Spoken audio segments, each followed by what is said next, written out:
उन्होंने इंडिया को कहा कि आप रूस के साथ डील ना करें। उनका सिर्फ एक प्रोग्राम था आईएमएफ के साथ और $560 बिलियन उनके पास फॉरेन एक्सचेंज रिजर्व पड़ा हुआ था। आपने देखा कि मैं उड़ के पैदा सी उस साफी तो why are you putting your words into my mouth. अब चाइना की फौज जो है वो इंडिया की जमीन से पीछे हट गई, ठीक है, इस तरह से आपने यानी इंडिया और मैं कोई बंदा कि तो काट के ले आंदा जी, वो उनकी फॉरेन सर्विस का बंदा था। तो मोदी को भी इतनी अकल थी कि यार बंदा केड़ा लाना है। अच्छा, अब उसने क्या कहा कि आप क्यों समझते हैं कि आपके मसाइल हमारे मसाइल हैं, हम आपके साथ उधर से लेंगे हम अपना सामान। तो ये बात थी। इंडिया में आप देख लें या अमेरिका को आप देख लें, वहाँ पे जो है वहाँ कभी ये बहस नहीं होती, वहाँ पे कभी ये नहीं हुआ कि ये अपॉइंटमेंट पे कोई बात हुई हो। और हमारा रेप्यूटेशन क्या है, दूसरे लोग नहीं कह रहे हैं, हम खुद कह रहे हैं हमारा रेप्यूटेशन क्या है। और मैंने आपको अभी एक तस्वीर बताई है, नॉट फॉर सेल का आटा ब्रिटिश का खुला हुआ यूटिलिटी स्टोर के आगे। खैर आओ यार, सैनिटाइजर के नशे करना बंद करो और शुरू करते हैं बिना किसी बकचोदी के। इस पे मैं खान साहब से एग्री करता हूँ, प्लीज आप ताल्लुकात रखें, लेकिन we should not be used.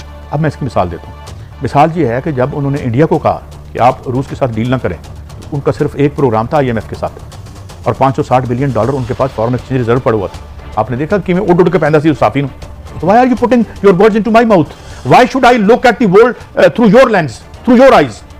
मेरे इंडिया, उसने कहा मेरे इंडिया, मैंने को ढूंढा ये कौन है यार, बीजेपी तो जो जमात है और जो मोदी साहब वो आप तो जानते ही हैं, हम तनकीद उनसे करते हैं। और मैं कोई बंदा कि तो काट के ले आंदा जी, वो उनकी फॉरेन सर्विस का बंदा था। तो मोदी को भी इतनी अकल थी कि यार बंदा केड़ा लाना है। अच्छा, अब उसने क्या कहा कि आप क्यों समझते हैं कि आपके मसाइल हमारे मसाइल हैं, हम आपके साथ उधर से लेंगे हम अपना सामान। तो ये बात ठीक है। अमेरिका का दुश्मनी का मतलब ऐसे हमला कर दिए, नो, हमारे ऊपर जो माशी हमला होता है उसको वार्ड ऑफ करना, उसका दिफा करना हमारे इन सियासतदानों का काम है। जब वो आते हैं हरीस नजरों से देखते हैं, जिस तरह आजकल वो बांग्लादेश के गिर्द गिर्द $40 बिलियन देख रहे हैं, उनको नजर आ रहा है वो कि किवें खिंच रहे हैं और वो गलती कर रही जा रही है। ये जो एलीट इकोनॉमिस्ट तो कहते हैं नहीं उनकी बड़ी जरूरत है, किसी और वजह से जा रहे हैं, और जिस वजह से भी जा रहे हैं उन्हें अंदर लेके टैक्स लगाओ अपने लोगों पे, मत लो पैसे उनसे, ज़हर कातिल है। और मेरा जो मुकदमा है ना मलिक साहब, आपसे मेरी आपकी रिकॉर्ड भी बहुत सी बातें होती हैं, दोस्ती भी अपनी जगह पे है और बहस भी बड़ी सख्त हो जाती है।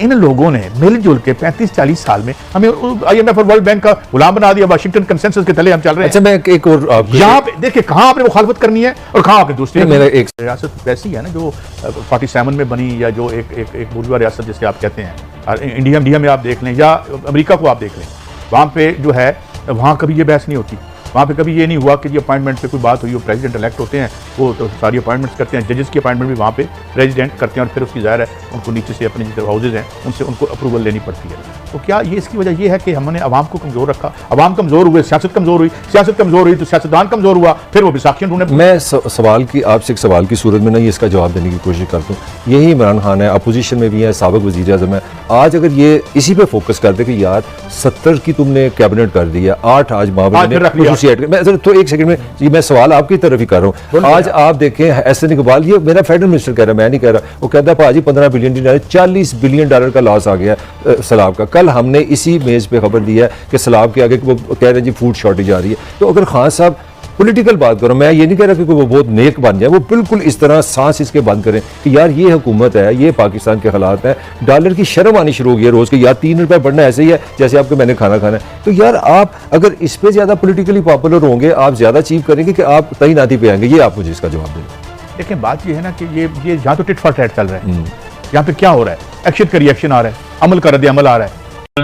और उसके बाद ईरान को तो मेंबरशिप मिलने जा रही है कंप्लीट, श्रीलंका को आगे उनकी भी एप्लीकेशन आ गई, मालदीव की आ गई। तो ये एक बड़ा फोरम बन रहा है एससीओ का। इसमें जो इंपॉर्टेंट बात है वो ये देखना है कि शी जिनपिंग और प्राइम मिनिस्टर मोदी की क्या मुलाकात होती है, प्रीमियर शी और प्राइम मिनिस्टर मोदी की, क्योंकि डिसएंगेजमेंट तो हुई है लेकिन ये डी-एस्केलेशन नहीं हुई। और मैं आके ये जो बाकी इनके इलाके हैं वहां पर अब LAC की जगह पूरी बेल्ट है, पूरी बेल्ट। और ये अजीब तरह से मुझे नहीं समझ में, मैंने इसको बहुत से मेरे लोगों से बात हुई है और मैं उसको समझने की कोशिश करता हूँ, इंडिया के जो डिफेंस एनालिस्ट हैं, मतलब ये इस तरह से हुई है कि ये चाइना की फौज खड़ी है, ये इंडिया की फौज खड़ी है। अब चाइना की फौज जो है वो इंडिया की जमीन से पीछे हट गई, ठीक है, इस तरह से आपने, यानी इंडिया के लैंड है ना, तो इंडिया के लैंड पे चाइना और इंडिया खड़े हैं, तो इंडिया के लैंड से चाइना थोड़ा सा पीछे हट गया। इसी तरीके से ग़िज़ाई किल्लत बढ़ती रही तो अवामी रद्द-ए-अमल क्या होगा? देखिए, पहले बात तो जो आपने कहा था कि तकसीम के बारे में, ये मेरे पास एक वीडियो है इस वक्त जो ब्रिटिश यूके एड, एक ब्रिटिश का फ्लैग है, यूके एड है, नॉट फॉर सेल है, और ये यूटिलिटी स्टोर के बाहर बिक रहा है। और मैंने सुना है सक्कर में 3 लोग अरेस्ट भी हो गए हैं इसलिए कि वो नॉट फॉर सेल एड जो है वो बेच रहे थे। टमाटर के बारे में जो कहानी है वो तो इतनी अफसोसनाक कहानी है। मैंने तो जब पहले दफ़े मुझे किसी ने वो भेजा था वीडियो उसका, वो फेंक रहे थे टमाटर और प्याज जो ईरान से आए थे, वो कह रहे थे कि ये इसलिए है, वो नहीं चाहते थे कि ईरान से टमाटर आए। मगर बाद में एक्सप्लेनेशन ये आया कि वो बलूचिस्तान में हो रहा था और बलूचिस्तान का जो प्रोड्यूस है वो मार्केट में आने वाला था, लिहाजा वो नहीं चाहते थे कि टमाटर की कीमत गिर जाए, इसलिए कि ईरानियन टमाटर आने लग गए। मुझे अब आप कह रहे हैं कि एड में तकसीम में करप्शन होगा कि नहीं? 100% होगा। किधर नहीं होता है करप्शन इस मुल्क में? 100% होगा। कितना, किस हद तक होगा मुझे नहीं पता, मगर आई कैन टेल यू कि होगा, पक्का होगा। अब ये साहब जो हमारे प्राइम मिनिस्टर हैं वो बार बार वो गैथरेस के सामने कह रहे थे, मैं आपको यकीन दिलाना चाहता हूं कुछ नहीं होगा, हम पूरा दिन खड़े होंगे और हम तकसीम करेंगे, फेयर डिस्ट्रीब्यूशन होगा। ये वो बेचारा वो सेक्रेटरी जनरल यूएन वो मेरे ख्याल में पूछने लगा था, भाई मैंने तो कुछ नहीं कहा तुम्हें कि नहीं होगा, तुम क्यों इतना कह रहे हो कि होगा होगा और मैं देखूंगा और मैं ये करूंगा और कभी नहीं होगा और फुल विजिलेंस होगा।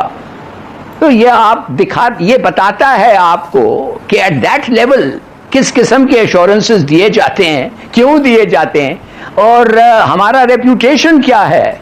दूसरे लोग नहीं कह रहे हैं, हम खुद कह रहे हैं हमारा रेप्यूटेशन क्या है। और मैंने आपको अभी एक तस्वीर बताई है, नॉट फॉर सेल का आटा ब्रिटिश का खुला हुआ यूटिलिटी स्टोर के आगे।